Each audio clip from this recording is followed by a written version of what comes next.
बैनुल-अक़वामी जरीदे दी diplomat ने Washington में पाकिस्तान की कामयाब सिफारतकारी की तारीफ़ की है। बैनुल-अक़वामी जरीदे में शाया रिपोर्ट में कहा गया है कि भारत अब 50% अमरीकी टैरिफ और सदारती दौरे से महरूमी का शिकार है। पाक भारत तनाज़े पर अमरीकी सालसी के दावे को भारत के मुस्तरद करने के बाद ताल्लुकात मुंजमद कैफियत में दाखिल हो गए। जरीदे के मुताबिक इसी बहरान को पाकिस्तान ने सिफारती मौके में बदला। पाकिस्तान ने सदर ट्रंप के सालसी किरदार को भरपूर अंदाज में सराहा।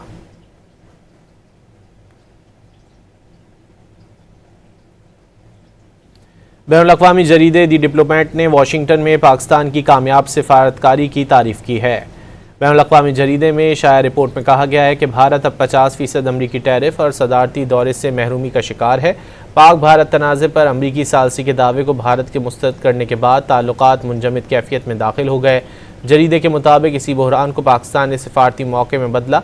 पाकिस्तान ने सदर ट्रंप के सालसी किरदार को भरपूर अंदाज में सराहा।